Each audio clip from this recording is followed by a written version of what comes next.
Hi friends, hello, ಹೇಗಿದ್ದೀರಾ? ಎಲ್ಲರೂ ಚೆನ್ನಾಗಿದ್ದೀರಾ ಅನ್ಸುತ್ತೆ.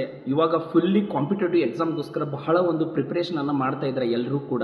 ಆದರೆ ಎಷ್ಟೇ ಓದಿದ್ರೂ ಕೂಡ ಎಕ್ಸಾಮಲ್ಲಿ ಎಲ್ಲಿಂದರಾದರೂ ಕ್ವಶನ್ಸ್ ಕೇಳ್ತಾರೋ, ಯಾರಾದರೂ ಕ್ವಶನ್ಸ್ ತೆಗಿತಾರೋ ಅನ್ನುವಂಥ ಒಂದು ಭಾವನೆ ನಮ್ಮಲ್ಲಿ ಬೆಳೆದೇ ಎಕ್ಸಾಮ್ ಹಾಲಲ್ಲಿ ಕೂತ್ಕೊಂಡಾಗ ಯಾರಪ್ಪ ಇವನು ಇಷ್ಟು ಟಫ್ ಆಗಿರುವಂಥ ಕ್ವಶನ್ಸನ್ನು ತೆಗೆದವು, ನಾವು ಇಷ್ಟೆಲ್ಲ ಕೋಚಿಂಗ್ ಮಾಡಿದ್ರು ಸಹಿತ, ಇಷ್ಟೆಲ್ಲ ಓದಿದ್ರು ಸಹಿತ ನಾವು ಓದಿರೋ ಪ್ರಶ್ನೆಗಳು ಬಂದಿರೋದು ತುಂಬ ಕಡಿಮೆ ಅಲ್ಲ ಅಂತ ಅನ್ಸುತ್ತಲ್ಲ.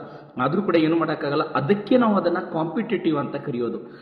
ಯಾರಿಗೆಲ್ಲ ಇದು ಸಹಾಯ ಆಗುತ್ತೆ ಅವ್ರು ಎಲ್ಲರಿಗೂ ವಿಡಿಯೋವನ್ನು ಶೇರ್ ಮಾಡಿ. ಯಾರೂ ಸಹಿತ ಕನ್ಫ್ಯೂಷನ್ ಸ್ಟೇಟಲ್ಲಿ ಯಾರೂ ಇರಬಾರ್ದು. ಆದರೂ ಕೂಡ ಕೆಲವೊಂದಿಷ್ಟು ಎಕ್ಸಾಮ್ಸ್ಗಳನ್ನ ತೆಗಿಬೇಕಾದ್ರೆ, ಎಸ್ಪೆಷಲಿ ಬಯಾಲಜಿ ಒಳಗೆ ಕೆಲವೊಂದಿಷ್ಟು ಆಪ್ಷನ್ಸ್ಗಳನ್ನು ಕೊಡಬೇಕಾದ್ರೆ ಬಹಳ ಒಂದು ತಲೆನೋವಾಗುವಂಥ, ಕನ್ಫ್ಯೂಷನ್ ಹಿಡಿಯುವಂಥ ಕ್ವಶನ್ಸನ್ನೇ ತೆಗೆದಿರ್ತಾರೆ. ಆಪ್ಷನ್ಸನ್ನು ಸಹಿತ ಅದೇ ರೀತಿಯಾಗಿ ಕೊಟ್ಟಿರ್ತಾರೆ.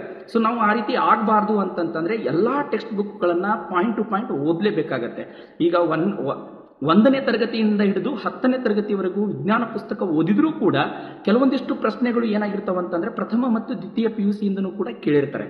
ಸೊ ಎಲ್ಲರಿಗೂ ಸಹಾಯ ಆಗುತ್ತೆ ಅಂತಂದ್ರೆ ಈ ಇಂಗ್ಲಿಷ್ದಲ್ಲಿರುವಂಥ ಈ ಕಂಪ್ಲೀಟ್ ಬುಕ್ಕನ್ನು PDF ಅನ್ನು ನೀವು ಡೌನ್ಲೋಡ್ ಮಾಡಿ ಇಟ್ಕೊಳ್ಳಿ. ಬಯಾಲಜಿ ಸಂಬಂಧಪಟ್ಟ ಹಾಗೆ ಪ್ರಥಮ ಮತ್ತು ದ್ವಿತೀಯ PUC ಈ ಒಂದು ಟೆಕ್ಸ್ಟ್ ಬುಕ್ ನಿಮಗೆ ಕನ್ನಡದಲ್ಲಿ ಬೇಕಂತಂದ್ರೆ ಈ ಒಂದು ವಿಡಿಯೋದ ಕೆಳಗಡೆ ಡಿಸ್ಕ್ರಿಪ್ಷನ್ ಲಿಂಕ್ ಅಲ್ಲಿ ಇರುವಂತಹ PDF ಓಪನ್ ಆಗುತ್ತೆ. ನೀವು line to line, point to point ಅನ್ನ ಚೆನ್ನಾಗಿ ಓದ್ಕೋಬಹುದು.